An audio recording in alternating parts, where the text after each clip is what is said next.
الله بعلمه وسراجا منيرا أما بعد فإن خير حديث كتاب الله وخير الهدي هدي محمد صلى الله عليه وسلم وشر الأمور محدثاتها وكل محدثة بدعة وكل بدعة ضلالة وكل ضلالة في النار فقد قال الله تبارك وتعالى في كلامه المجيد وفرقانه الحميد بعد أعوذ بالله من الشيطان الرجيم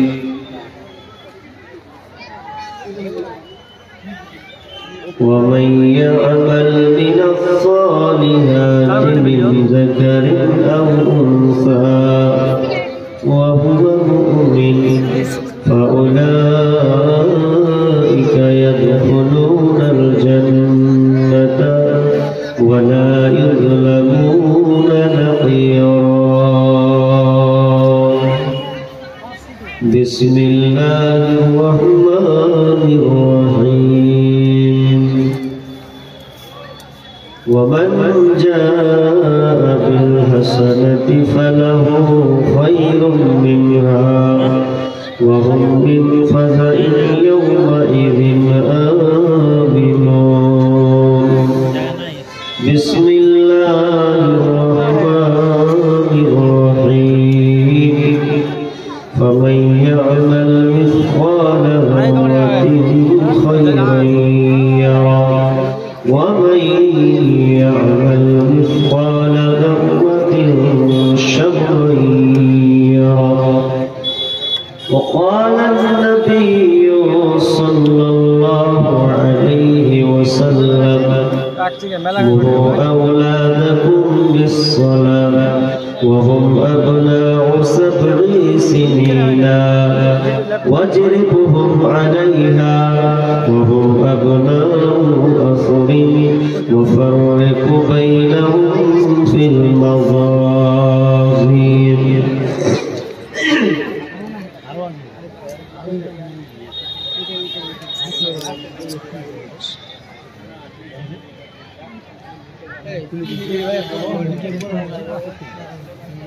একদিন মাটির ভিতরে হবে ঘর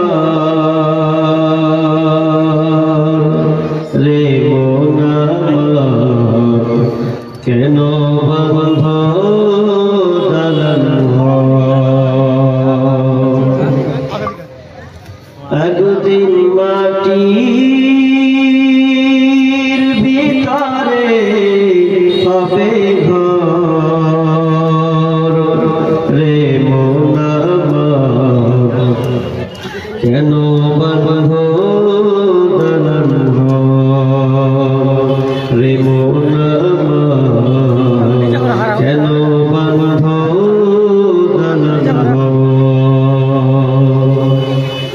দেহ তোমার চর্ম চল গুলে পচে যাবে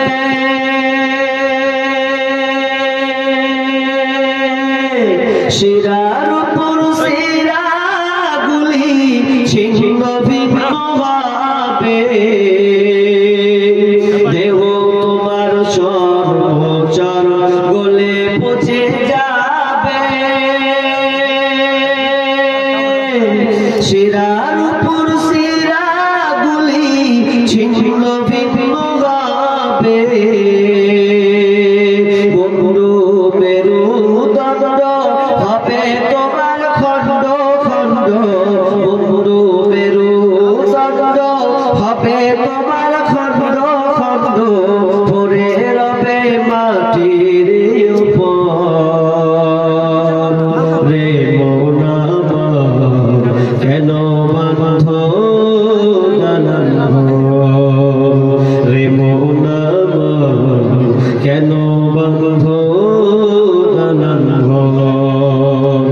একদিন মাটির ভিতরে হবে ঘর রে মন আমার কেন বাঁধ জানান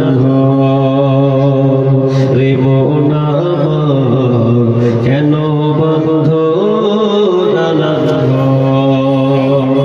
প্রাণ পাখি উড়ে যাবে পিঞ্জর ছেড়ে খরা যাবে সবই রবে তুমি যাবে চলে প্রাণ পাখি উড়ে যাবে পিঞ্জর ছেড়ে খরা যাবে সবই রবে তুমি যাবে চলে বন্ধু বান্ধব যত মাতা পিতা তারা শত বন্ধু বান্ধব যত মাতা পিতা তারা শত সকলে হবে তোমার পর রে মন আমার কেন বাঁধ জানান রে মন আমার কেন বাঁধ জানান রং বেরঙের তুমি সাজিয়েছ সাজ সোনা দাদা কত কি আর লাজ কি পোশাক রং বেরঙের তুমি সাজিয়েছ সাজ সোনা দাদা কত কি আর লাজ কি পোশাক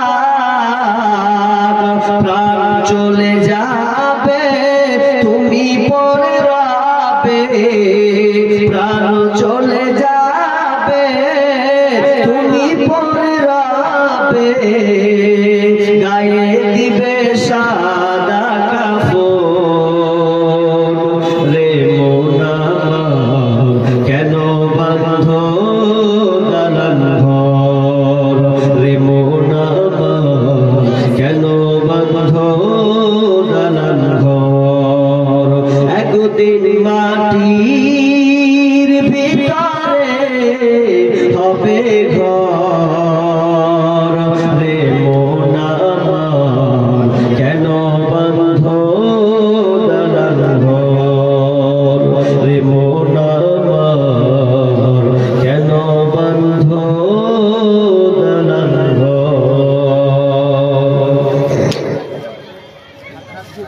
সম্মানীয় সুযোগ্য আজকের এই জলসা স্বনামধন্য যোগ্যতম সভাপতি মঞ্চে উপবিষ্ট ওলামায়ে কেরাম এবং দূর দূরান্ত থেকে আগত সম্মানীয় অতিথিবৃন্দ আমার সম্মুখে বসে থাকা বিভিন্ন এলাকা থেকে ছুটে আসা দিন প্রিয় ইসলাম প্রিয় ছোট বড় দিনী ভাই সকল ও প্রজেক্টের মাধ্যমে দেখতে ওলি পর্দার অন্তরালের সম্মানিতা মা ও বোনেরা প্রথমে সেই মহান নিবের দরবারে আমরা প্রশংসা শুকরিয়া আদায় করি যে মহান মনি একটি মাদ্রাসা কেন্দ্রিক আয়োজিত মাহফিলে কিছু কোরআন হাদিসের আলোচনা ও আমলের উদ্দেশ্যে যিনি আমাদেরকে সুন্দর একটা সামিয়ানার নিচে ঐক্যবদ্ধ হয়ে আল্লাহ তাআলার বাণী শোনার যে তৌফিক দান করেছেন, সেই মহান মুনিবের দরবারে আমরা সবাই একটু প্রাণ খুলে বলি, জোরে বলেন আলহামদুলিল্লাহ। অতঃপর শান্তি বর্ষিত হোক সকল নবীদের উপর, বিশেষ করে আমাদের শেষ নবী জনাবে মুহাম্মদুর রাসূলুল্লাহ। আমরা সকলে বলি সাল্লাল্লাহু আলাইহি ওয়াসাল্লাম। সম্মানিত উপস্থিতি, আমি আপনাদের সম্মুখে সূরা নিসা, সূরা নামল, সূরা জিলজাল থেকে একটি করে আয়াত পড়েছি এবং একখানা হাদিসে নববী পাঠ করেছি। এই আয়াত এবং হাদিসকে সামনে রেখে আমার আজকে গুরুত্বপূর্ণ টপিক, আলোচ্য বিষয় আল জাযাউ মিন জিনসিল আমাল, জৈসে কো তৈসা, যেমন কর্ম তেমন ফল। এ সম্পর্কে আমি গুরুত্বপূর্ণ কয়েকটি আয়াতের মাধ্যমে এবং হাদিসের মাধ্যমে আমি আপনাদেরকে বোঝানোর চেষ্টা করব। ওয়া তাওফীক ইল্লা বিল্লাহি তাওয়াক্কালতু ওয়া ইলাইহি উনীব। তো কথা হলো, আপনাদের চুপ থাকতে হবে। এই আওয়াজগুলো কোথা থেকে আসে? হ্যাঁ, কোরআন হাদিসের আলোচনা হবে, আর আপনি যদি কাফেরদের উদাহরণ মিসাল এখানে ধরেন তাহলে তো হবে না। যেখানে কোরআন তেলাওয়াত হয়, কোরআন হাদিসের আলোচনা হয়, হয়তো আপনাকে নীরবতা পালন করতে হবে, চুপচাপ আপনাকে শোনা লাগবে। যদি আপনি আলোচনা শুনবেন আর গল্প করবেন, কথা বলবেন, তাহলে কাফেরদের সাথে আর আপনার সাথে কোনো পার্থক্য কিন্তু থাকবে না। ওই জন্য আমরা চাই ও কাতারে না যেতে, আমরা চাই কোরআন হাদিস শুনবো, আমল করার চেষ্টা করবো ইনশাআল্লাহ। আমার আজকে আলোচ্য বিষয় মা বোন ভ্যাট ভ্যাট করতে আছে, এ জীবনে কোনোদিন ঠিক হবে না। এ আজীব আল্লাহ সৃষ্টি করেছে, কোথায় আছে তাও আওয়াজ দেখছেন, খুব চেঁচাতে পারে, এই পাখিকে ফেল করবে। মা বোন চুপ করে, একটু চুপ থাকে, হলো অনেক হয়েছে। আমার আজকের আলোচ্য বিষয় যেমন কর্ম করবেন তেমন ফল পাবেন। যদি বলেন আমি ভালো কাজ করব, তো আপনার জন্য ভালোর ফলাফল আছে। যদি বলেন আমি মন্দ করব না, নিজের খেয়াল খুশি চলবো, তাহলে আপনার জন্য আল্লাহ তাআলা সেই রকম খেয়াল খুশি আপনার জন্য শাস্তি রেখেছেন, আযাব রেখেছেন। এবার আপনি বুঝলেন কি করবেন। দুনিয়াতে আমরা একে অপরকে ঠগিয়ে খাই, তাই তো? ঠগানো খাওয়া খুব অভ্যাস, ঠগাতে পারলে হয়, কারণ বাপে একটা বেটা, ঠগাতে পারলে হয়। যেমন কর্ম করবেন তেমন ফল পাবেন। একটা লোক রাস্তা দিয়ে হাঁটতে হাঁটতে হাতের আঙুঠি পড়ে গেছে, তো হাতের আঙুঠি পড়ছে যেমন, খোঁজা শুরু হয়েছে তেমন, খুঁজতে খুঁজতে ক্লান্তি, খুঁজে পাচ্ছে না, 1 ঘন্টা 2 ঘন্টা হয়ে যাচ্ছে, রাস্তায় আঙুঠি হারানো খুঁজে পাইনি। একটা লোক দূর থেকে ফলো করছে, লোকটা কি খুঁজে, কাছে যায়, লোকটাকে বলছে ভাই কি খুঁজো? বলছে আমার সোনার আংটি হারিয়ে গেছে গো। আহারে বেচারা সোনার আংটি হারিয়ে গেছে, তো আমি খুঁজে দিই। মানে ও কত ভালো মানুষ, খুঁজে দিচ্ছে। ও খুঁজে দিতে দিতে দিতে এবার কিন্তু দেখে নিয়েছে ওই ঝুপে ঝাড়ে, বলছে ভাই আংটি তো অনেকক্ষণ ধরে খুঁজলাম, লাইট দিয়ে মেরে মেরে পেলাম না, তো আপনার আংটির দাম কত? আপনার দেখে খুব মায়া লাগছে। বলছে 600 টাকা। সেই সময় সোনার আংটির দাম 600 টাকা। তো এক কাজ করো ভাই, দেখে তো মায়া লাগছে, গরিব মানুষ মনে হয়, তো 300 টাকা নেন, যদি পাই তো পরে দেখা যাবে। এ 300 টাকা পেয়ে ঘুমিয়ে গেছে, দিয়ে মারলো দৌড়। ওই 300 টাকা নিয়ে এখন কি করছে, ও যাচ্ছে কোথা, নিজের রুজি রুটি কিনবে। এবার যে 300 টাকা দিল, এবার সোনার আংটি পেয়েও খুশি, যাক দেখে নিলাম আমার 600 টাকা হলো, 500 টাকা 300 টাকা লাভ হলো। এর স্বর্ণকারের কাছে গিয়ে বলছে, ভাই এই আংটিটা আমি বিক্রি করবো, কত টাকা পাবো দেখেন তো। স্বর্ণকার আংটিটাকে নিয়ে যখন দেখছে তো আহারে যেমন চেক আপ করছে, চেক করছে, তো দেখছে সারা ডুপ্লিকেট সোনা, সোনা লাগ পিতলের। এই যেমন পিতলের সোনা ইকে খাপ করে ধরে চল তোকে পুলিশে দিব, বোকা পেয়েছো। ডুপ্লিকেট নাম নিয়ে সোনা নাম দিচ্ছ, পিতলের জিনিসের সোনা, জেলের ভাত খাইয়ে ছাড়বো তোমাকে। ই জেলে চলে গেল, জেলে ঢুকালো, মানে একজনকে ঠকাতে গিয়ে কি হলো, নিজে ঠকলো কিনা। যেমন কর্ম তেমন ফল, এবার ফেলা। এবার জেলে ঢুকে শুরুতে দেখছে যার আংটি হারা চন্দ্র আগে জেলে ঢুকা আছে, তো ওকে বলছে, হারে ভাই তুই কেন জেলে? বলছে তোমার লেগে। কেন হানি, তুই আমাকে জাল টাকা দিবি কেন? ও যেমন বেহেছে তো ওকে পেয়ে নিয়েছে, 600 টাকা জাল নোট দিয়েছে ওকে। আমি দোকানে কিনতে গেলাম, দোকানদার এইভাবে ধরলো, পুলিশকে প্রশাসনকে সম্পূর্ণ জেলে ভরলো। তুমি আমাকে ঠকেছো, তুই তো আমাকে ঠকেছিস, সোনার আংটি। দুজনে বেকায়দায় এক অপরকে ঠকালো। যেমন কর্ম, জোরে বলেন না, যেমন কর্ম তেমন ফল। আপনি মনে করছেন আমি বেঁচে গেলাম, না, আপনাকেও ঠকতে হবে কারো না কারো কাছে। এবার আমি আয়াতের দিকে যাব, আমার আল্লাহ কি বলছেন, ভালো কাজ কাকে বলা হয়, ভালো কাজ করলে আপনার ফায়দা কি আছে, কি কল্যাণ আছে। দুনিয়াতে যদি আপনি কিছু ভালো কাজ করেন, এর জন্য দুনিয়াতে প্রাপ্ত পাবেন, আখিরাতে আপনার জন্য জান্নাত। আল্লাহ কি বলেন, বিসমিল্লাহির রহমানির রহিম, ওয়া মান ইয়া'মাল মিনাস সালিহাতি মিন যাকারিন আও উনসা ওয়া হুয়া মুমিন ফাউলাইকা ইয়াদখুলুনাল জান্নাতা ولا يظلمون نقيرا। আমার আল্লাহ বলে,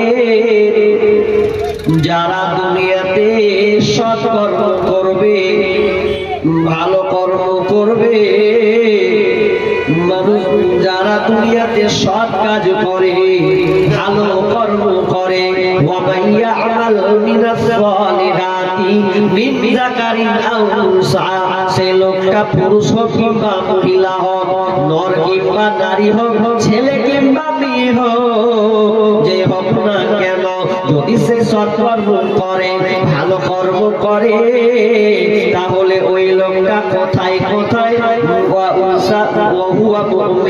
আর যদি লোকটা মুমিন হয়, লোকটা যদি ঈমানদার হয়, ফাউলাইকা, ওই লোকেরা কোথায় যাবে, ইয়াদখুলুনাল জান্নাহ, তাদের জন্য জান্নাত রয়েছে। আমার আল্লাহ এখানে শর্ত বেঁধে দিয়েছে, যারা দুনিয়াতে সৎকর্ম করবে, ভালো কর্ম করবে, এ ভালো কর্ম শুধু নয়, ওই লোকটাকে ঈমানদার হওয়া লাগবে, মুমিন মুমিনা হওয়া লাগবে। যদি মুমিন হয় আর যদি লোকটা সৎকর্ম করে, ভালো নেককার কাজ করে রে, তার জন্য রয়েছে জান্নাত। এবার আল্লাহ তো বললেন ভালো কর্ম করলে তার জন্য জান্নাত, কিন্তু আল্লাহ তাআলা শর্ত বেঁধে দিয়েছে, সেটা কি,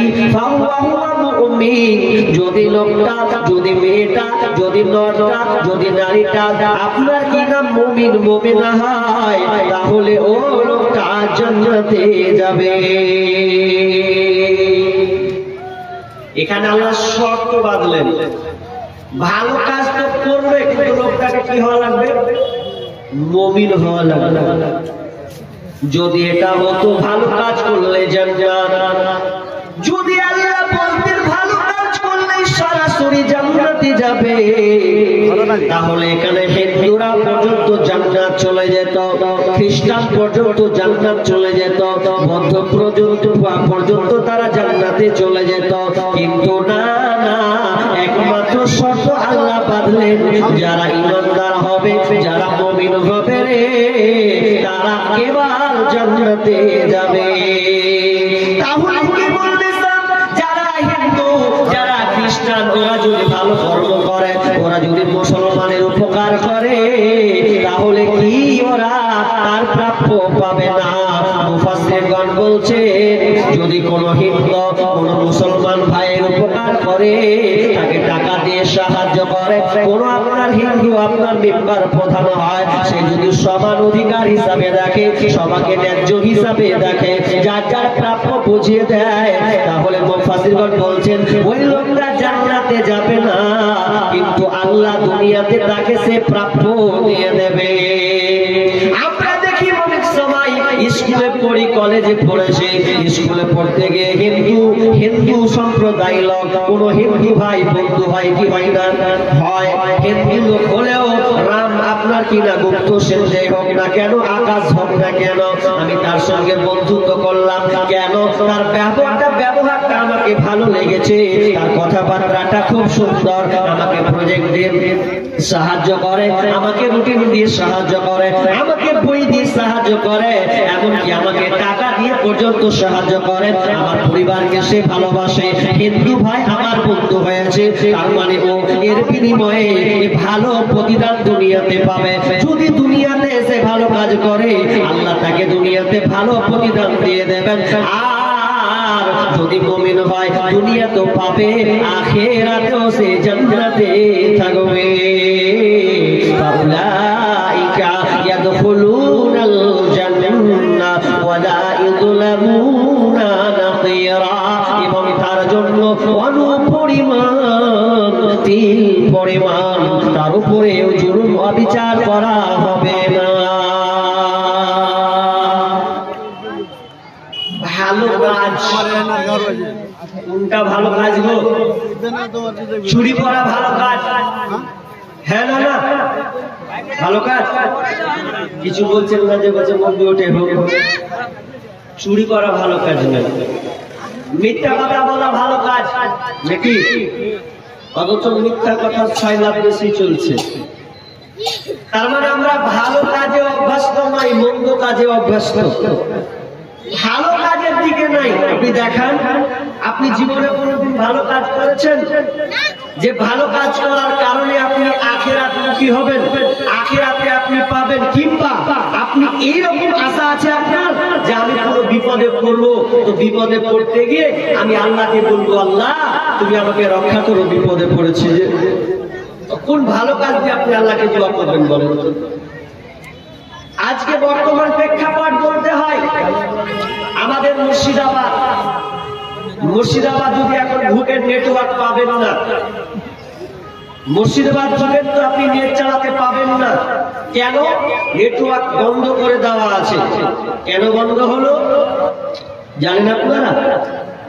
নেটওয়ার্ক মুর্শিদাবাদ আবার শুনলাম নাকি 21 তারিখ খুলে আবার 23 তারিখ থেকে বন্ধ। মুর্শিদাবাদ, নদিয়া এগুলো নেট চলবে না। এটা কেন?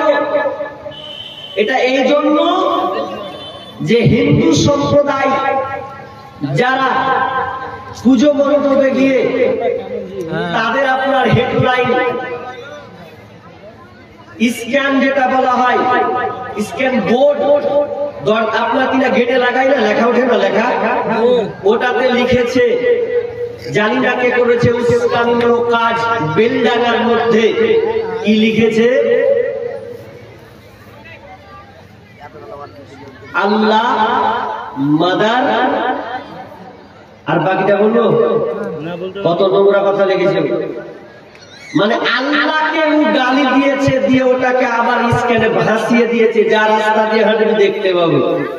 কোন মুসলমান এটা নজরে গেছে, যাওয়ার পর এবার কি করেছে? যাওয়ার পর দেখছে আরে আল্লাহকে গালি দিচ্ছে, মা তুমি আল্লাহকে গালি দেওয়া। এই প্রতিবাদ করতে গিয়ে দুজন মুসলমানের এখানটাকে কেটে দেওয়া হলো। আমি সেদিনকে প্রোগ্রামে ছিলাম কোথায়, বেলডাঙ্গা রেজিনগর, ওই পাশাপাশি ঝগড়াটা হচ্ছে ওখানেই পড়ে। তো আমাকে সম্পাদক দেখালো যে এটাকে কেটেছে, সম্পূর্ণ একদম গর্ত করে দিয়েছে, নাই কিছু। আর একজনে দেখলাম জিহ্বাকে কেটে দিয়েছে। এ নিয়ে তোলপাড়, এটা সাহস হলো কি করে? কিন্তু আমার বক্তব্য যেটা, এটা তো হলো ঠিক আছে, এটা দাঙ্গা লাগাবা ছাড়া আর কিছু নয়, নেটওয়ার্ক বন্ধ করে দেওয়া হলো। এখন বিষয়টা হচ্ছে, আমি সেদিনকে তার আগাদিন ঝগড়া হয়েছে, বোমাবাজি হয়েছে, বম ফাটাফাটি হয়েছে, যা হওয়ার হয়েছে। এখন তারপর দিন আমি প্রোগ্রাম করছি, তো রাস্তা দিয়ে হাঁটছি, তো এক একটা ছেলে রাস্তার ধারে আমরা গেম খেলছে। মুসলমানের বাচ্চা তো গেম খেলছে, ঝগড়া করে আলি, দুজন মুসলমান তোদের জন্য প্রাণ গেল রে। আজকে গেম খেলছি, অন্তত জালসা গেম ছেড়ে বসা উচিত ছিল। ভালো কর্ম করলে আল্লাহ তোমাকে সাহায্য করবে। এই যে দাঙ্গা ফাসাদ এখন শুরু হয়েছে, এখনো সমাধান হয়নি, এখন পর্যন্ত সমাধান হয়নি, তাহলে এটা কে দায়ী? আমি মনে করি মুসলমানেরা দায়ী। মুসলমান যদি সজাগ থাকতো, তাদের ঈমান যদি তাজা থাকতো সাহাবীদের মতন, তাহলে তাদের ভালো কর্ম দিয়ে আল্লাহর সামনে অভিযোগ পেশ করলে আল্লাহ সঙ্গে সঙ্গে অ্যাকশন নিত। আমাদের ভালো কর্ম নাই, আমাদের ভালো কর্ম নাই। আল্লাহ করুক, আমি জানলে বেলডাঙ্গা যেতাম না, যেখানে যাচ্ছি সেখানে পুলিশ বলছে কোথায় যাবে। রাত 1টার সময় স্ট্যান্ডে এলাম, চারদিকে পুলিশ থই থই করছে। এমদাদুল ভাই আর আমি দুজনে আছি, কি করবো? ভেতরটা হাওড়া শিয়ালদা দুপ দুপ করছে, কি হবে না হলে কি আবার অ্যাটাক করবে। চাপলাম বাসে 500,000 জ্বালিয়ে দিলে আগে পালাই, এত অবস্থা খারাপ। তো ভালো কর্ম আপনি করেছেন, আল্লাহ বলছেন যারা ভালো কর্ম করবে এসব কর্ম নিয়ে আসবে, সেই পুরুষ কিংবা মহিলা হোক, যদি তারা মুমিন হয় তাহলে তাদের থাকার জায়গা জান্নাত। এবার ভালো কর্ম কেমন করেছেন আপনি চলেন হাদিসের দিকে। ইবনে উমর হাদিসটি বর্ণনা করছেন, বুখারীর হাদিস বন্ধরে। 3 বন্ধু বনী ইসরাইলদের ঘটনা, 3টা বন্ধু বেড়াতে গিয়েছেন দূর সফরে মরুভূমি প্রান্ত। এই 3 বন্ধু মিলে ঘুরতে গিয়েছে, আর ঘুরতে গিয়ে তারা এমন বিপদের সম্মুখীন হলো, প্রবল হাওয়া ঝড় বৃষ্টি শুরু হয়েছে।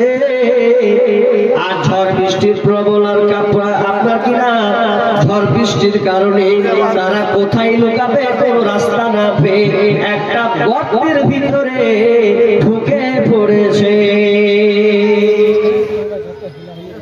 গর্তের ভিতরে ঢুকলো তো আল্লাহ কি হুকুম দেখেন, গর্তের ভিতরে 3 জনে ঢুকেছে, তো হাওয়া বইছে, তো বড় একটা ফোল্ডার এসে গর্তটাকে পুরো ব্লক করে দিয়েছে, বন্ধ। যেমনই বন্ধ করা, আর তারা 3 বন্ধু দুনিয়ার আলো দেখতে পাই না, কি করে এখান থেকে বাঁচা যাবে, পরিত্রাণ পাওয়া যাবে। বন্ধু আমি আপনাকে বুঝাতে চাচ্ছি ভালো কাজ করার কত ক্ষমতা আছে দুনিয়াতে। যদি আপনি ভালো কর্ম করেন এর ক্ষমতা কতটা। তারা 3 বন্ধু গর্তে বিপদের সম্মুখীন রয়েছে, গর্তের মধ্যে আপনার কিনা বড় ফোল্ডা ঢাকা পড়েছে। এবার তারা মহা মুশকিলে পড়েছে, এখানে কোনো মানুষের যাতায়াত নাই, কোনো আপনার কিনা যোগাযোগের ব্যবস্থা নাই, আপনার কিনা বর্তমানের সময় ফোন করবে এমনটা নয় যে আমি বিপদে পড়েছি ওই জায়গাতে, এরকম কোনো ব্যবস্থা ছিল না। এবার তারা করলো কি, 3 জন বন্ধুতে বলছে ভাই রে, কি এমন আমরা ভালো কাজ করেছি কিনা, আর আমাদের বাঁচার কায়দা নাই। যদি আমরা ভালো কর্ম করি, ভালো নেকি করে থাকি, তাহলে ওগুলোর বিনিময়ে আল্লাহর কাছে পানা চাইতে হবে এবং এই গর্ত থেকে উদ্ধার হতে হবে। একজন বলছে, হারে কি করেছি, আমি জীবনে একটা ভালো কাজ করেছি, ওই কাজটা আমি আল্লাহকে শেয়ার করব। এবার লোকটা ওই প্রথম বন্ধু আল্লাহকে তুলে ধরলেন, মাবুদ রে, আমি জীবনে ভালো কাজ না করে জীবনে একটাই আমার ভালো কাজ ছিল, যেই কাজটা ছিল আমি রাখাল মানুষ, রাখালি করতাম। দূরে পারে ছাগল চড়াতে যেতাম, ছাগল চড়ানোর পর আমি আমার সর্বপ্রথম আব্বা মাকে পান করাতাম, দুধ দহন করে আব্বা মাকে পান করাতাম, এটা ছিল আমার বৈশিষ্ট্য। কিন্তু আমি একদিন দূরে পারে চলে গেছে, রাত অনেক হয়ে গেছে, এই জন্য আমি কি করলাম, অনেক রাত হওয়ার পরেও গভীর রাত্রিতে বাড়ি ঢুকেছি। যেমন আমি পাট থেকে দুধ দহন করলাম, এবার আব্বা মাকে দিব কি, এমন সময় আব্বা মা ঘুমিয়ে গেছে। আমি বাবাকে উঠাবো, এটা আমার খারাপ মনে ভাবলাম, মাকে জাগাবো, এটা কেমন যেন লাগলো আমার। এই জন্য আমি দুধটাকে, দুধের গ্লাসটাকে মা আব্বার সামনে মাথার দিকে আমি ধরে থাকলাম। এদিকে আমার ছেলেরা কান্নাকাটি করছে, আব্বা খিদা লেগেছে, তৃষ্ণা লেগেছে, আমাদেরকে দুধ দাও। এবার সন্তানেরা হাজারো কানলেও আমি তাদেরকে দুধ দিলাম না, বরং আমিও খেলাম না, আমার বিবিকে পর্যন্ত আমি খাওয়ালাম না। সারা রাত থেকে গেলাম, কারণ মাকে দুধ পান করাতে হবে। মা খুব দামি জিনিস, আসলে যার মানে তাকে জিজ্ঞাসা করবেন মা কত দামি জিনিস। হাজার দুনিয়া যত কিছু আছে আপনি বিক্রি করলেও মায়ের ধারে কাছে আপনি যেতে পারবেন না। শরীরের চামড়া কেটে যদি আপনি জুতা বানান, মায়ের ঋণ আপনি পরিশোধ করতে পারবেন না। ওই যুবকটা মাকে এতটা ভালোবাসতেন, এতটা সম্মান শ্রদ্ধা করতেন যে যতক্ষণ পর্যন্ত আব্বা মা না দুধ পান করবে ততক্ষণ পর্যন্ত আমরা দুধ পান করব না। জীবনের মূল কষ্ট মায়ের প্রসব বেদনায়, সাতাশ মান সাত জামিন তখন মায়েরই মাথায়। জীবনের মূল কষ্ট মায়ের প্রসব বেদনায়, সাতাশ মান সাত জামিন তখন মায়েরই মাথায়। আমার সুন্দর মুখ দেখে মায়ের, আমার সুন্দর মুখ দেখে মায়ের ব্যথা যে যাই ভুলিয়া, ও আমার প্রাণের মা, মা গো মা, কোথায় গেলে মরে ছাড়িয়া, জনম দুঃখী ইয়াতীম আমি চাই না কেহ ফিরিয়া। আমি যখন ছিলাম আমার মায়েরই উদারে, চলাফেরা করলেন যে মায় কত কষ্ট করে। আমি যখন ছিলাম আমার মায়েরই উদারে, চলাফেরা করলেন যে মায় কত কষ্ট করে। এমন মাকে কেমনে গাবি, এমন মাকে কেমনে রাজি যাব আমি ভুলিয়া, ও আমার প্রাণের মা, মা গো মা, কোথায় গেলে মরে ছাড়িয়া, জনম দুঃখী ইয়াতীম আমি চাই না কেহ ফিরিয়া। দুঃখে কষ্টে মায়ের জীবন আমাকে নিয়া, সরিতে পারিব না রে জীবনটা দিয়া। দুঃখে কষ্টে মায়ের জীবন আমাকে নিয়া,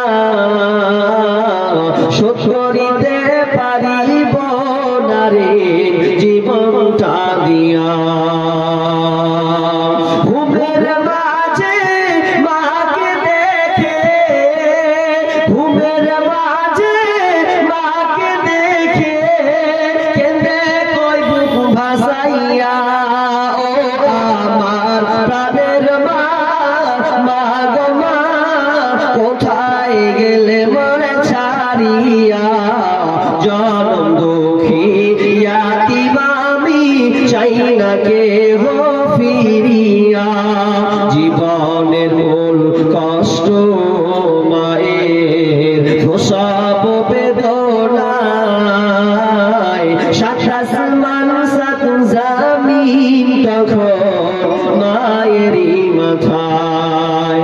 বাপ মা খুব দামি জিনিস। বিষ্ণুনবী বলছেন তোমার বাপ মা হচ্ছে জান্নাত এবং জাহান্নাম, কলা জান্নাতুকা ওয়া নারুকা, তোমার মা জান্নাত এবং জাহান্নাম। তার মানে যদি তোমার বাপ মায়ের খিদমত তুমি ভালোভাবে করতে পারো, মা বাপকে আনন্দ দিয়ে যাও, তাহলে তোমার জন্য জান্নাত আসে।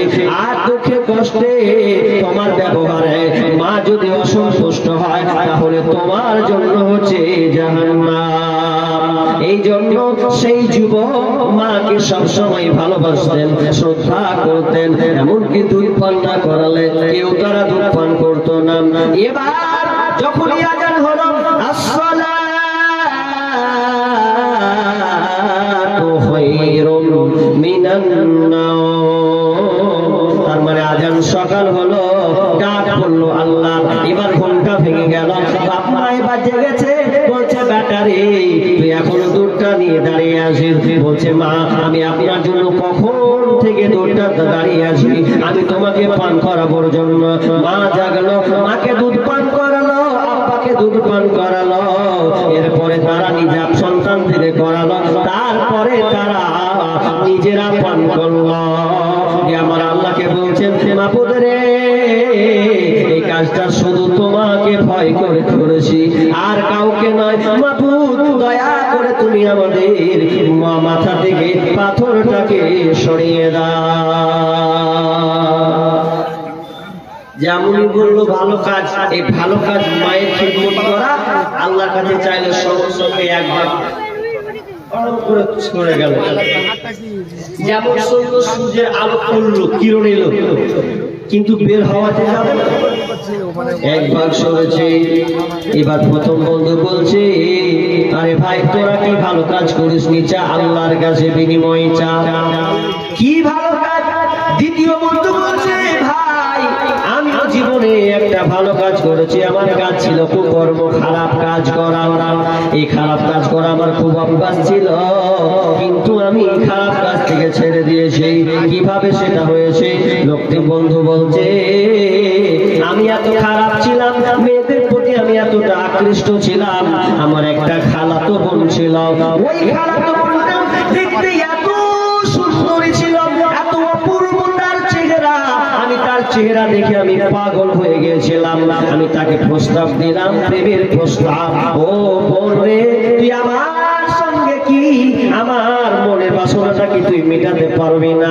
তোর সঙ্গে আমার গোপনে কিছু কথা হবে, তোর সঙ্গে আমার আদান প্রদান হবে, মিলন হবে, তোর শরীরটা কি আমাকে দিবি কিনা বল। এবার খালাতো বোন বলছে ভাই রে খবরদার নোংরা কথা বলো না, এটা আমি তোমার সঙ্গে এই অন্যায় কাজ করতে পারি না, বরং আমি আল্লাহকে ভয় করি। এটা আমার স্বামীর জন্য আমি হেফাজতে রেখেছি, একমাত্র আমার স্বামীর অধিকার, আমি জেনা ব্যভিচারে লিপ্ত হতে চাই না। খালাতো ভাই বলছে কবে পাবো, কবে পাবো, কি করে ফুসলাবো ওকে? এখন ফুসলাবেও, ফুসলে ওর সঙ্গে শারীরিক সম্পর্ক করবে, কিন্তু কোনো পথ খুঁজে পাই না। আমাদের এই পোলাপান যেমন ফুসলাছে হবে, মেয়ের মাল খুব ভালো, নাম্বারটা দিয়ে যা তোকে হোটেলে বিরিয়ানি খেয়ে দিলে নাম্বারটা জড়ো করে দিয়ে কত যে ওর সুরে উঠেছে, এখন নাম্বার লিবে দেবো করে পাঠাবে। নাম্বার যতক্ষণ পর্যন্ত না লিবে ততক্ষণ পর্যন্ত আর শান্তি নেই যে নাম্বারটা লিব, তার কোনো কথা আছে, মাথায় খারাপ। এবার নাম্বারটা কি করে লিব? তো বলছে যে নাম্বার কি করে লিবি? তো ওর একটা খালা তো বহিনা হে বুঝলি, ওর সঙ্গে আমার সম্পর্ক আছে, ওকে দেখা তখন ওর সঙ্গে লিঙ্ক লাগিয়ে বলছে হ্যাঁ তোর ওটা বান্ধবী হয়, শিউটি তো কে হয়? বান্ধবী। তোমার নাম্বার তোর কাছে আছে? নেই, মানে আছে। দিবি? নিয়ে নিল। আবার নিয়ে ও আবার রাতে কল করবে। এখন একদিন গেল, 2 দিন গেল, 3 দিন করতে করতে করতে ঠিক লেগে যাচ্ছে। আল্লাহকে বলে আর হয় না, যে লাগলো তো লাগলো, সম্পর্ক সৃষ্টি হয়ে গেল। আর বাপ মায়ের খেয়াল নাই যে বাপ মা ছেলেরা যে কি করছে, আওয়ারা জিন্দেগি করছে না প্রকৃত পড়াশোনা করছে, এ খোঁজ কিন্তু আর নেই। হালাত খুব খারাপ।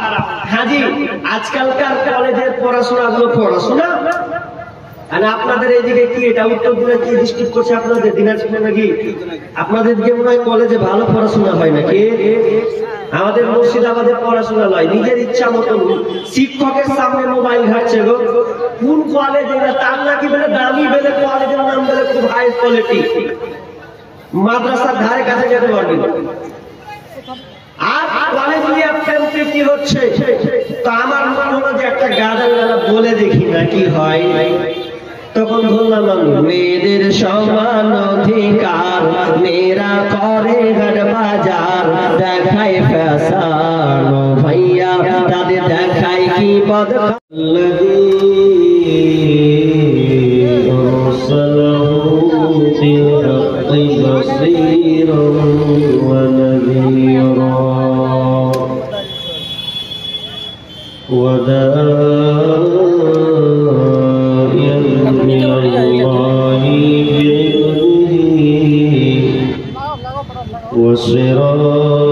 وسراجا منيرا.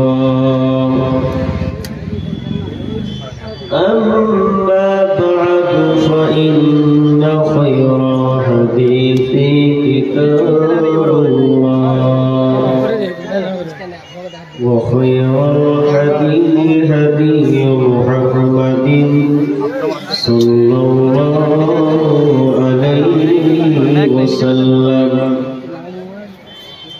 وشر الأمور محدثاتها، وكل محدثة بدعة، وكل بدعة ضلالة، وكل ضلالة في النار. فقد قال الله تبارك وتعالى في كلامه المجيد وفرقانه الحميد بعد أعوذ بالله من الشيطان الرجيم.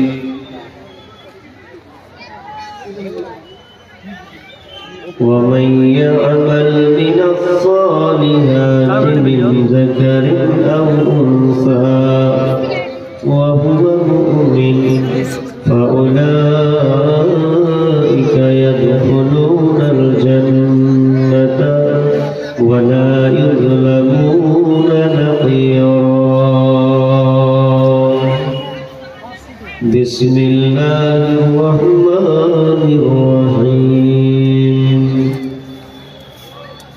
ومن جاء بالحسنة فله خير منها وهم من فزع يومئذ آمنون.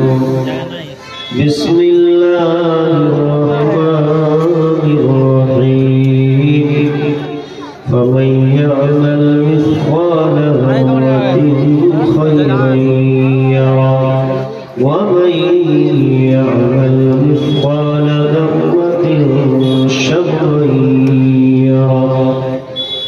وقال النبي صلى الله عليه وسلم: مروا أولادكم بالصلاة وهم أبناء 7 سنين واجربهم عليها وهم أبناء 10 وفرق بينهم في المضاجع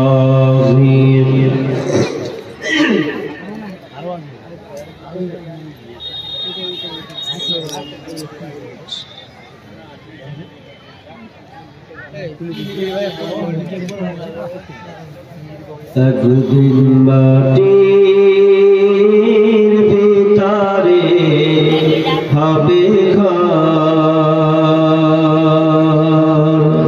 রে মন আমার কেন বন্ধ দালান একদিন মাটির ভিতরে হবে ঘর রে মন আমার কেন বন্ধ দালান রে মন আমার কেন বন্ধ দালান দেহ তোমার চর্ম চল গুলে পচে যাবে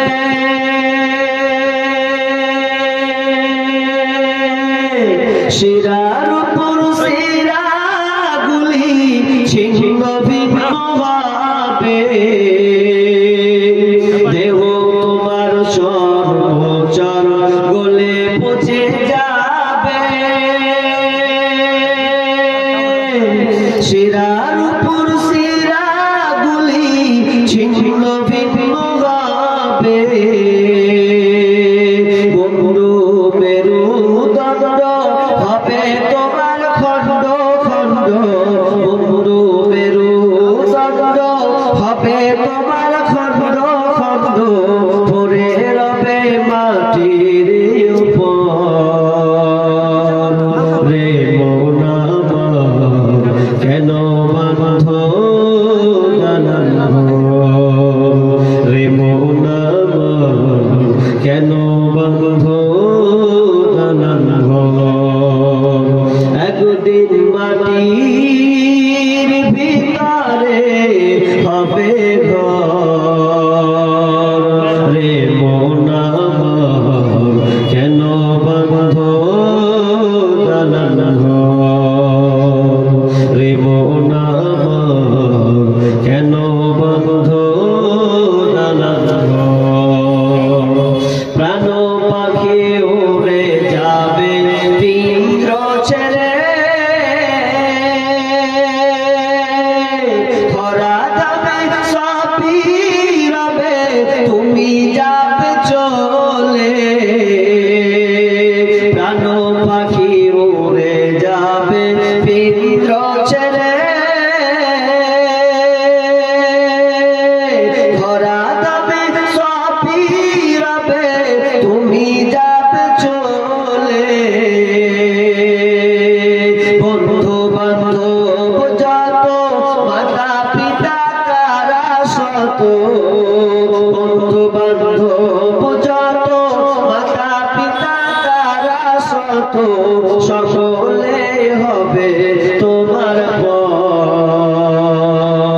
মন আমার কেন বাঁধ দালান ঘর একদিন মাটির ভিতরে হবে ঘর রে মন আমার কেন বাঁধ দালান ঘর রে মন আমার কেন বাঁধ দালান ঘর।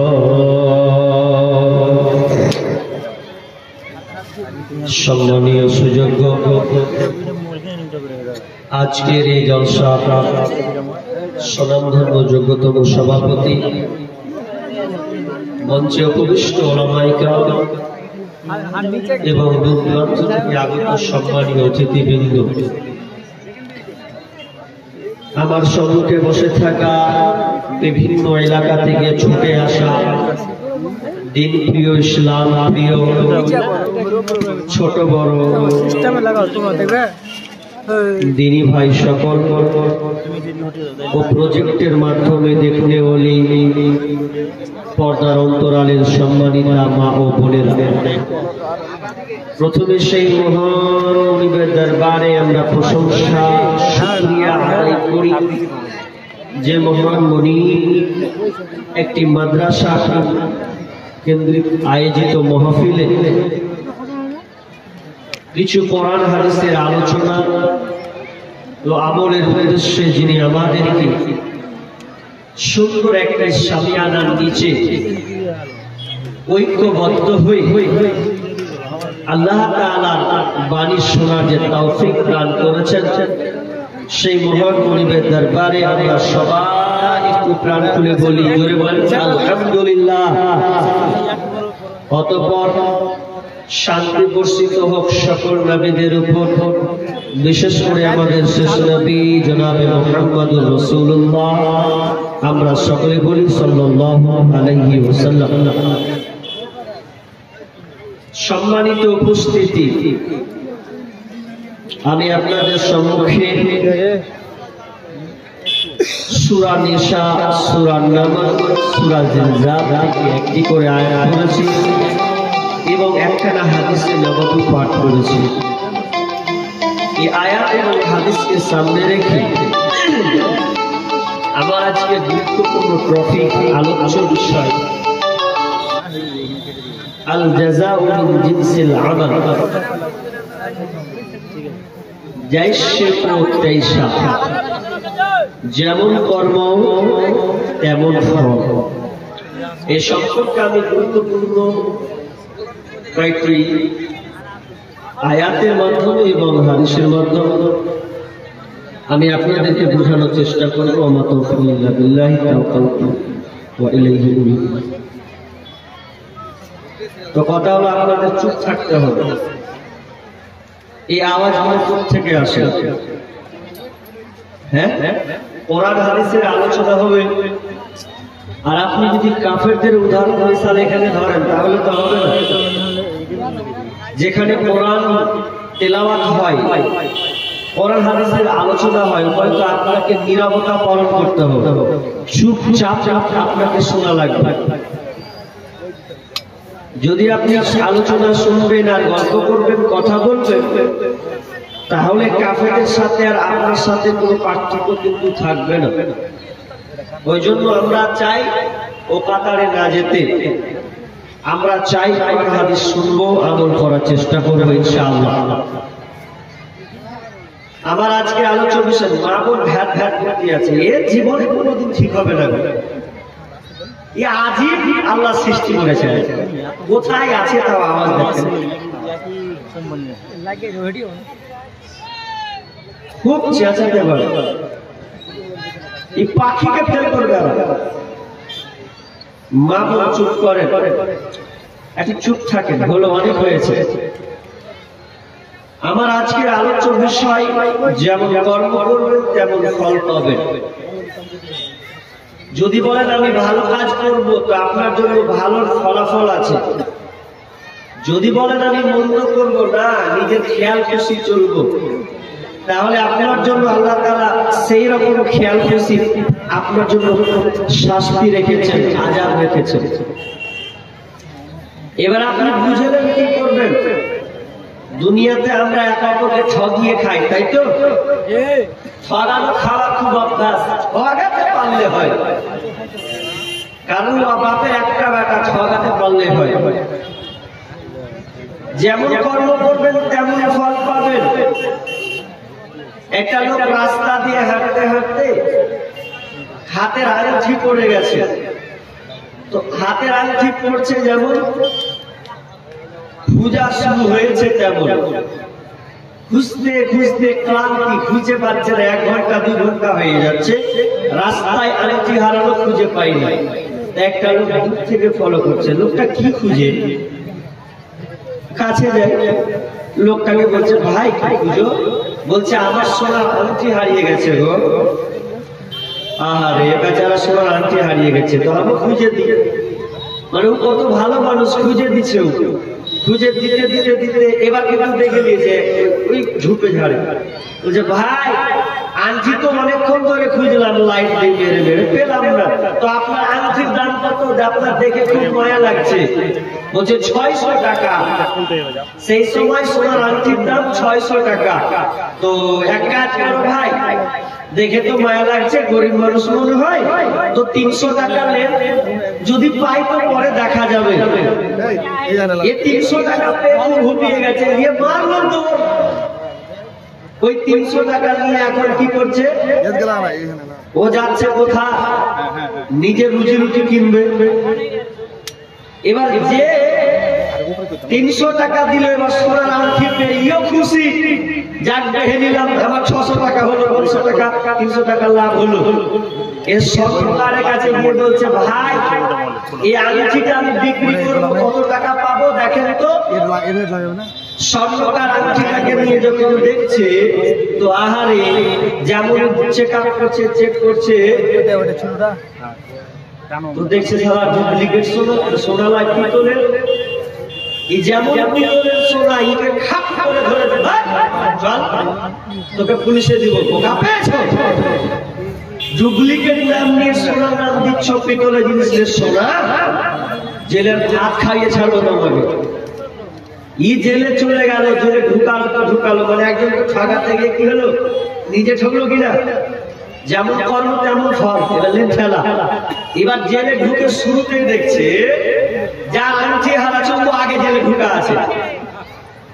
তো ওকে বলছে, হ্যাঁ ভাই তুমি কেন জেলে? বলছে, তোমার লেগে। কেন হানি? তুই আমাকে জাল টাকা দিবি কেন? ও যেমন বেহেছে তো ওকে পেয়ে নিয়েছে, 600 টাকা জাল নোট দিয়েছে ওকে। বলছে, আমি দোকানে কিনতে গেলাম, দোকানদার এইভাবে ধরলো, পুলিশকে প্রশাসনকে সম্পূর্ণ জেলে ভরলো। তুমি আমাকে ঠকেছো। তুই তো আমাকে ঠকেছিস, সোনার আংটি। দুজনে বেকায়দায় এক অপরকে ঠকালো। যেমন কর্ম, জোরে বলেন না, যেমন কর্ম তেমন ফল। আপনি মনে করছেন আমি বেঁচে গেলাম, না, আপনাকেও ঠকতে হবে কারো না কারো কাছে। এবার আমি আয়াতের দিকে যাব, আমার আল্লাহ কি বলছেন, ভালো কাজ কাকে বলা হয়, ভালো কাজ করলে আপনার ফায়দা কি আছে, কি কল্যাণ আছে। দুনিয়াতে যদি আপনি কিছু ভালো কাজ করেন, এর জন্য দুনিয়াতে প্রাপ্ত পাবেন, আখিরাতে আপনার জন্য জান্নাত। আল্লাহ কি বলেন? বিসমিল্লাহির রহমানির রহিম। ওয়া মান ইয়া'মাল মিনাস সালিহাতি মিন যাকারিন আও উনসা ওয়া হুয়া মুমিন ফাউলাইকা ইয়াদখুলুনাল জান্নাতা ولا يظلمون نقيرا। আমার আল্লাহ বলে, যারা দুনিয়াতে সৎকর্ম করবে, ভালো কর্ম করবে, মানুষ যারা দুনিয়াতে সৎ কাজ করে, ভালো কর্ম করে, ওয়া মান ইয়া'মাল মিনাস সালিহাতি মিন যাকারিন আও উনসা, সেই লোকটা পুরুষ হোক কিংবা মহিলা হোক, নর কিংবা নারী হোক, ছেলে কিংবা মেয়ে হোক, যে হোক না কেন, যদি সে সৎকর্ম করে, ভালো কর্ম করে, তাহলে ওই লোকটা কোথায় কোথায় আর যদি লোকটা মুমিন হয়, লোকটা যদি ঈমানদার হয়, ফাউলাইকা, ওই লোকেরা কোথায় যাবে, ইয়াদখুলুনাল জান্নাহ, তাদের জন্য জান্নাত রয়েছে। আমার আল্লাহ এখানে শর্ত বেঁধে দিয়েছে, যারা দুনিয়াতে সৎকর্ম করবে, ভালো কর্ম করবে, এ ভালো কর্ম শুধু নয়, ওই লোকটাকে ঈমানদার হওয়া লাগবে, মুমিন মুমিনা হওয়া লাগবে। যদি মুমিন হয় আর যদি লোকটা সৎকর্ম করে, ভালো নেককার কাজ করে রে, তার জন্য রয়েছে জান্নাত। এবার ভালো কর্ম করলে তার জন্য জান্নাত, কিন্তু আল্লাহ তাআলা শর্ত বেঁধে দিয়েছে, সেটা কি, যদি লোকটা, যদি মেয়েটা, যদি নরটা, যদি নারীটা আপনার কি নাম মুমিন মুমিনা হয়, তাহলে ও লোকটা জান্নাতে যাবে। এখানে আল্লাহ শর্ত বাঁধলেন, ভালো কাজ তো করবে, কিন্তু লোকটাকে কি হওয়া লাগবে, মুমিন হওয়া লাগবে। যদি এটা হতো ভালো কাজ করলে জান্নাত, যদি আল্লাহ বলতেন ভালো কাজ করলে সরাসরি জান্নাতে যাবে, তাহলে এখানে হিন্দুরা পর্যন্ত জান্নাত চলে যেত, খ্রিস্টান পর্যন্ত জান্নাত চলে যেত, বৌদ্ধ পর্যন্ত তারা জান্নাতে চলে যেত। কিন্তু না না, একমাত্র শর্ত আল্লাহ বাঁধলেন, যারা ঈমানদার হবে, যারা মুমিন হবে রে, তারা কেবল জান্নাতে যাবে। তাহলে কি বলতেছেন, যারা হিন্দু, যারা খ্রিস্টান, ওরা যদি ভালো কর্ম করে, ওরা যদি মুসলমানের উপকার করে, তাহলে কি ওরা তার প্রাপ্য পাবে না? মুফাসসিরগণ বলছেন, যদি কোনো হিন্দু কোনো মুসলমান ভাইয়ের উপকার করে, তাকে টাকা দিয়ে সাহায্য করে, কোন আপনার হিন্দু আপনার মেম্বার প্রধান হয়, সে যদি সমান অধিকার হিসাবে দেখে, সবাইকে ন্যায্য হিসাবে দেখে, যার যার প্রাপ্য বুঝিয়ে দেয়, তাহলে মুফাসসিরগণ বলছেন ওই লোকটা জান্নাতে যাবে না, কিন্তু আল্লাহ দুনিয়াতে তাকে সে প্রাপ্য দিয়ে দেবে। আমরা দেখি অনেক সময় স্কুলে পড়ি, কলেজে পড়েছে, স্কুলে পড়তে গিয়ে হিন্দু সম্প্রদায় লোক, কোন হিন্দু ভাই বন্ধু হয় কি হয় না, হয় হিন্দু লোক হলেও রাম আপনার কিনা গুপ্ত সেন হোক না কেন, আকাশ হোক না কেন, আমি তার সঙ্গে বন্ধুত্ব করলাম, কেন, তার ব্যবহারটা আমাকে ভালো লেগেছে, তার কথাবার্তাটা খুব সুন্দর, আমাকে প্রজেক্ট দিয়ে সাহায্য করে, আমাকে রুটিন দিয়ে সাহায্য করে, আমাকে বই দিয়ে সাহায্য করে, এমনকি আমাকে টাকা দিয়ে পর্যন্ত সাহায্য করে, আমার পরিবারকে সে ভালোবাসে, হিন্দু ভাই আমার বন্ধু হয়েছে, তার মানে ও এর বিনিময়ে ভালো প্রতিদান দুনিয়াতে পাবে। যদি দুনিয়াতে এসে ভালো কাজ করে, আল্লাহ তাকে দুনিয়াতে ভালো প্রতিদান দিয়ে দেবেন। আর যদি মুমিন হয়, দুনিয়া তো পাবে, আখিরাতেও সে জান্নাতে থাকবে। ফাউলাইকা ইয়াদখুলুনাল জান্নাহ ওয়া লা ইযলামুনা নাকিরা, এবং তার জন্য অনুপরিমাণ তিল পরিমাণ তার উপরে জুলুম অবিচার করা হবে না। ভালো কাজ কোনটা ভালো কাজ গো? চুরি করা ভালো কাজ? হ্যাঁ না না ভালো কাজ? কিছু বলছেন না, যে বলছে মন্দি ওঠে হোক, চুরি করা ভালো কাজ নয়, মিথ্যা কথা বলা ভালো কাজ নাকি? অথচ মিথ্যা কথা 6 লাখ বেশি চলছে। তার মানে আমরা ভালো কাজে অভ্যস্ত নই, মন্দ কাজে অভ্যস্ত, ভালো কাজের দিকে নাই। আপনি দেখান, আপনি জীবনে কোনোদিন ভালো কাজ করেছেন যে ভালো কাজ করার কারণে আপনি আখিরাতমুখী হবেন, আখিরাতে আপনি পাবেন, কিংবা আপনি এইরকম আশা আছে আপনার যে আমি কোনো বিপদ বিপদে পড়বো, তো বিপদে পড়তে গিয়ে আমি আল্লাহকে বলবো, আল্লাহ তুমি আমাকে রক্ষা করো, বিপদে পড়েছি যে। কোন ভালো কাজ দিয়ে আপনি আল্লাহকে দোয়া করবেন বলেন? আজকে বর্তমান প্রেক্ষাপট বলতে হয় আমাদের মুর্শিদাবাদ যদি এখন ঢুকে নেটওয়ার্ক পাবেন না, মুর্শিদাবাদ ঢুকেন তো আপনি নেট চালাতে পাবেন না। কেন? নেটওয়ার্ক বন্ধ করে দেওয়া আছে। কেন বন্ধ হলো জানেন আপনারা? নেটওয়ার্ক মুর্শিদাবাদ আবার শুনলাম নাকি 21 তারিখ খুলে আবার 23 তারিখ থেকে বন্ধ। মুর্শিদাবাদ নদিয়া এগুলো নেট চলবে না। এটা কেন? এটা এই জন্য যে হিন্দু সম্প্রদায় যারা পুজো মণ্ডপে গিয়ে তাদের আপনার হেডলাইন স্ক্যান যেটা বলা হয়, স্ক্যান বোর্ড আপনার কিনা গেটে লাগাই না, লেখা ওঠে না, লেখা ওটাতে লিখেছে, জানি না কে করেছে উস্কানিমূলক কাজ, বেলডাঙ্গার মধ্যে কি লিখেছে, আল্লাহ মাদার, আর বাকিটা বললো কত নোংরা কথা লিখেছে।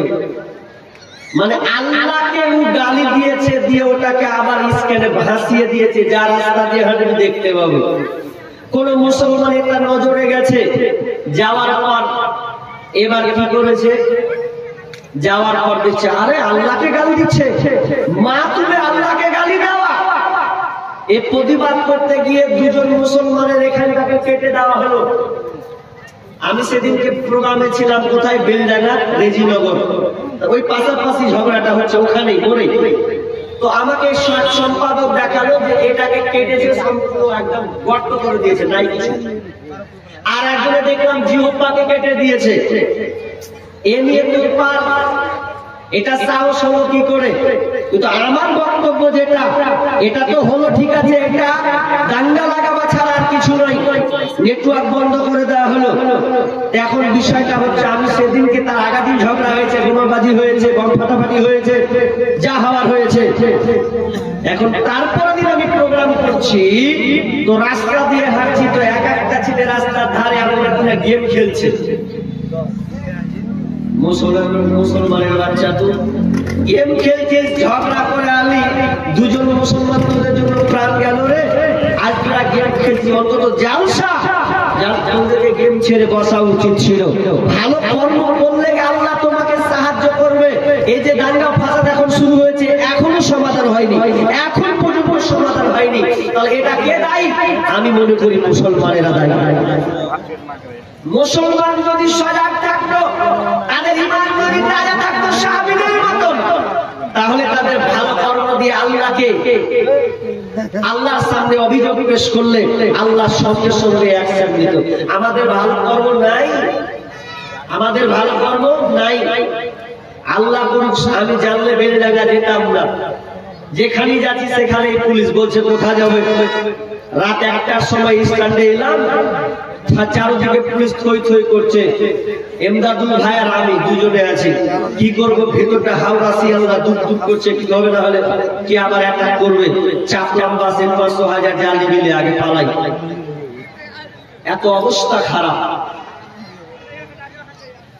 ভালো কর্ম আপনি করেছেন, আল্লাহ বলছেন যারা ভালো কর্ম করবে এসব কর্ম নিয়ে আসবে, সেই পুরুষ কিংবা মহিলা হোক, যদি তারা মুমিন হয় তাহলে তাদের থাকার জায়গা জান্নাত। এবার ভালো কর্ম কেমন করেছেন আপনি চলেন হাদিসের দিকে। ইবনে উমর হাদিসটি বর্ণনা করছেন, বুখারীর হাদিস বন্ধরে।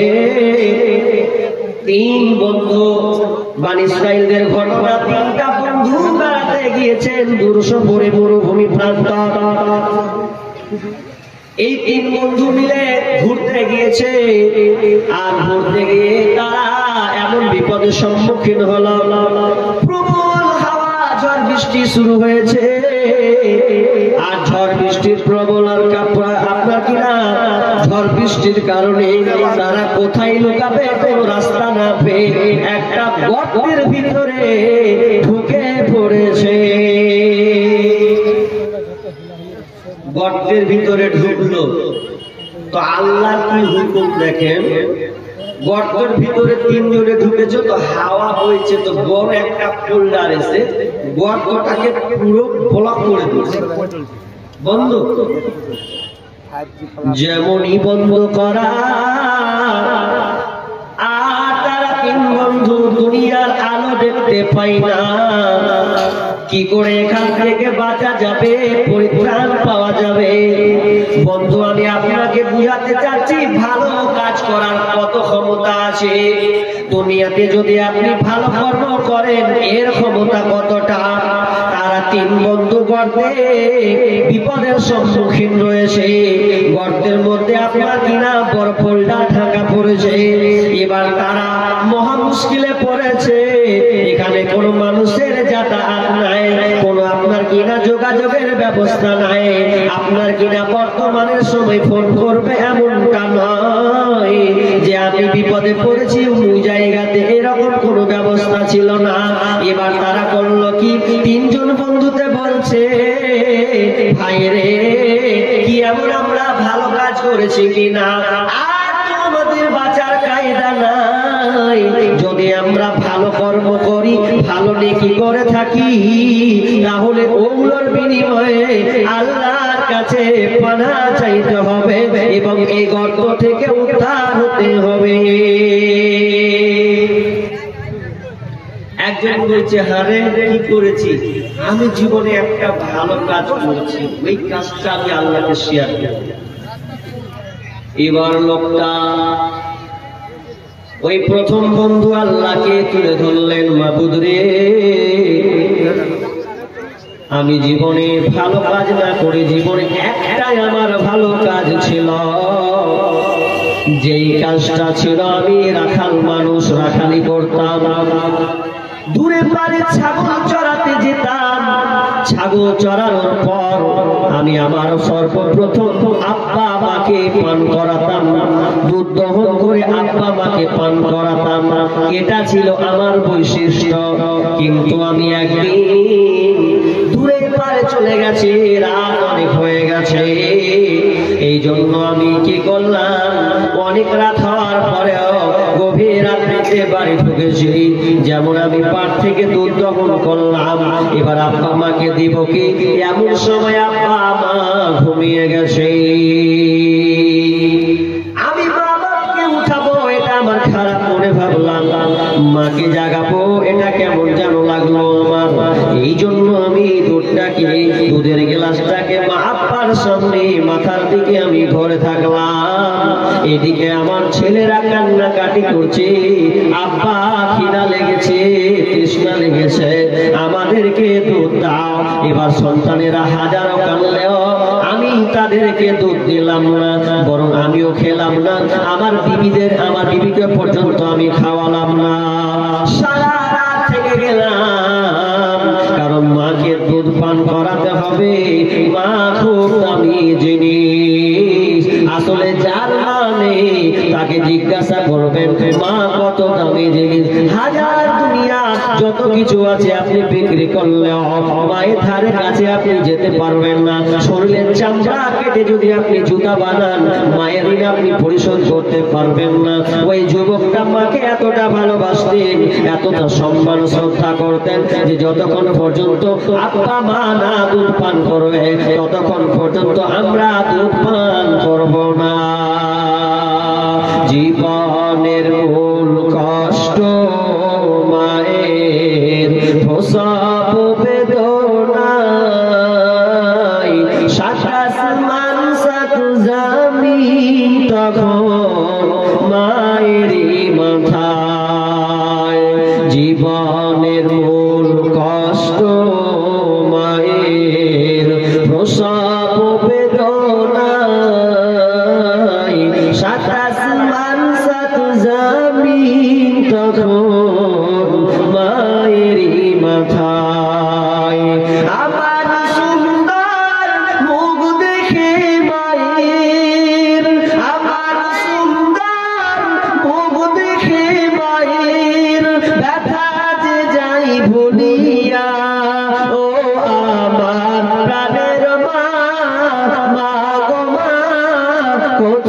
কোথায় গেলে মরে ছাড়িয়া জনম দুঃখী ইয়াতিম আমি চাই না কেহ ফিরিয়া আমি যখন ছিলাম আমার মায়েরই উদারে চলাফেরা করলেন যে মায় কত কষ্ট করে আমি যখন ছিলাম আমার মায়েরই উদারে চলাফেরা করলেন যে মায় কত কষ্ট করে এমন মাকে কেমনে গাবি এমন মাকে কেমনে রাজি যাব আমি ভুলিয়া ও আমার প্রাণের মা মা গো মা কোথায় গেলে মরে ছাড়িয়া জনম দুঃখী ইয়াতিম আমি চাই না কেহ ফিরিয়া দুঃখে কষ্টে মায়ের জীবন আমাকে নিয়া সরিতে পারিব না রে জীবনটা দিয়া দুঃখে কষ্টে মায়ের জীবন আমাকে নিয়া সরিতে পারিব না রে জীবনটা দিয়া ঘুমের মাঝে মাকে দেখে ঘুমের মাঝে মাকে দেখে কেঁদে কই বুক ভাসাইয়া ও আমার প্রাণের মা মা গো মা কোথায় গেলে মরে ছাড়িয়া জনম দুঃখী ইয়াতিম আমি চাই না কেহ ফিরিয়া জীবনের মূল কষ্ট মায়ের প্রসব বেদনায় সাত আসমান সাত জমিন তখন মায়েরই মাথায় বাপ মা খুব দামি জিনিস বিষ্ণুনবী বলছেন তোমার বাপ মা হচ্ছে জান্নাত এবং জাহান্নাম কলা জান্নাতুকা ওয়া নারুকা তোমার মা জান্নাত এবং জাহান্নাম তার মানে যদি তোমার বাপ মায়ের খিদমত তুমি ভালোভাবে করতে পারো মা বাপকে আনন্দ দিয়ে যাও তাহলে তোমার জন্য জান্নাত আসে আর দুঃখে কষ্টে তোমার ব্যবহারে মা যদি অসন্তুষ্ট হয় তাহলে তোমার জন্য হচ্ছে জাহান্নাম এই জন্য সেই যুবক মাকে সবসময় ভালোবাসতেন শ্রদ্ধা করতেন এমনকি দুধ পান না করালে কেউ তারা দুধ পান করতো না এবার যখন আযান হলো আসসালাতু খায়রুম মিনান নাওম তার মানে আযান সকাল হলো ডাক পড়লো আল্লাহ এবার ঘুমটা ভেঙে গেল বাপ মা এবার জেগেছে বলছে বেটা রে তুই এখনো দুধটা নিয়ে দাঁড়িয়ে আসিস বলছে মা আমি আপনার জন্য কখন থেকে দুধটা দাঁড়িয়ে আসি আমি তোমাকে পান করাবোর জন্য মা জাগলো মাকে দুধ পান করালো আব্বাকে দুধ পান করালো এরপরে তারা নিজের সন্তানদের করালো তারপরে তারা নিজেরা পান করলো যে আমার আল্লাহকে বলছেন মাবুদ রে এই কাজটা শুধু তোমাকে ভয় করে করেছি আর কাউকে নয় মাবুদ দয়া করে তুমি আমাদের মাথা থেকে পাথরটাকে সরিয়ে দাও যেমনই বললো ভালো কাজ এই ভালো কাজ মায়ের খিদমত করা আল্লাহর কাছে চাইলে সঙ্গে সঙ্গে একবার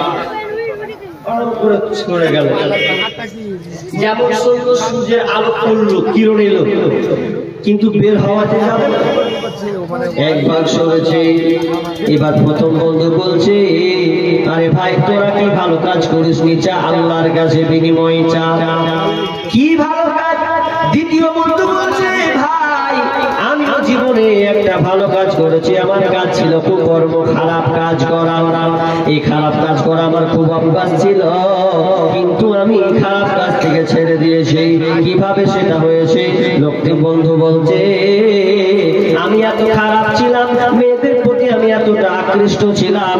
আমার একটা খালাতো বোন ছিল, ওই খালাতো বোনটা দেখতে এত সুন্দরী ছিল, এত অপূর্ব তার চেহারা। আমি তার চেহারা দেখে আমি পাগল হয়ে গিয়েছিলাম। আমি তাকে প্রস্তাব দিলাম, প্রেমের প্রস্তাব। ও বোন রে, তুই আমার সঙ্গে কি আমার মনের বাসনাটা কি তুই মেটাতে পারবি না? তোর সঙ্গে আমার গোপনে কিছু কথা হবে, তোর সঙ্গে আমার আদান প্রদান হবে, মিলন হবে। তোর শরীরটা কি আমাকে দিবি কিনা বল।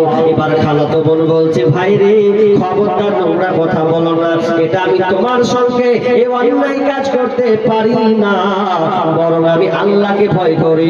এটা আমার স্বামীর জন্য আমি হেফাজতে রেখেছি, একমাত্র আমার স্বামীর অধিকার।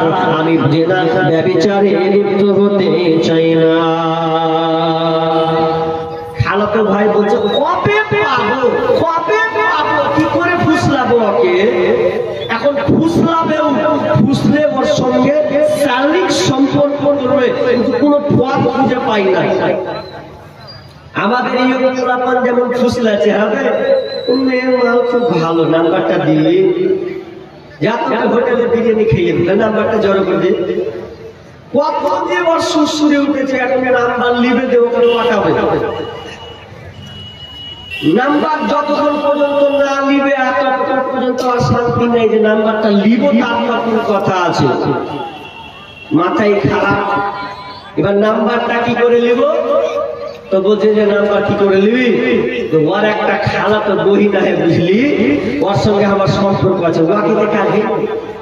তো ওর সঙ্গে লিঙ্ক লাগিয়ে বলছে, হ্যাঁ তোর ওটা বান্ধবী হয়, শিউটি তো কে হয়? বলছে বান্ধবী। তো ওর নাম্বারটা তোর কাছে আছে? বলছে নেই, মানে আছে।